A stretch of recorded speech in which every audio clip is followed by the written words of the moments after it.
Giza! Brizare. Yego. Uri bonde neza ntubishaye. Ndabibona fundi nawe. Hano uzimya iminsi dukoranye.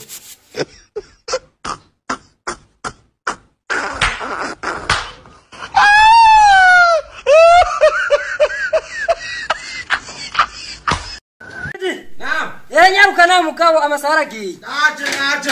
Icyo twapfa tukamara hatevye. Oya twakanyarutsa. Sha. Ibyo bintu birashaye. Oya inkora, we nubona ko bigize. Abo uraponze neza. Impa ndabibona. Katukanyarutse kuko.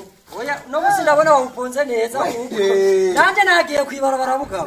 Camurana wa mugabo ntutseye mbe.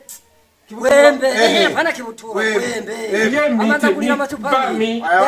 Abafundi mwe murabamwe. Oya gusaba wihangana akazi kagenze neza we ntiwiryo. Sawa. We koresha umwanya we gusa. Yesu. Umbiriza rero. Hakijya. Aha twakabangutsa kwe.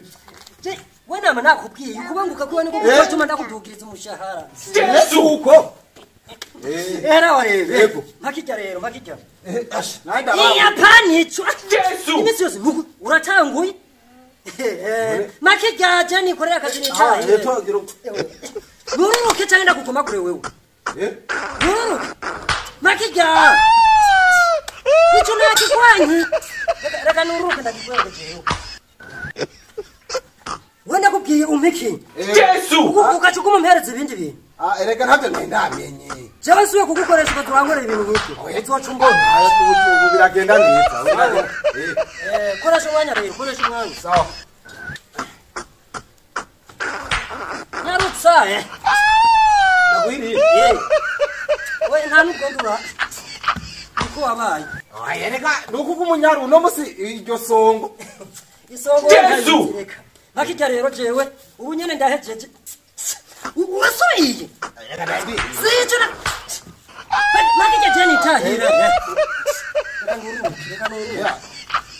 Jakuvana kubwira yukimba ukachukuma unkoresha nkuko. Uraza kuraba. Bihande uza kumusaba n'amahera wakoreye no munsi. Hajya biraheranye. Hajya biraheranye najyo wariye. Are nakwembwa rero. Impa tumariye. Yarutsa nae. Utambwiye ko nahembwa. Igitwa cyotso yebetse. Sinama nakubwiza urakarabuka wowe. Leo chokere.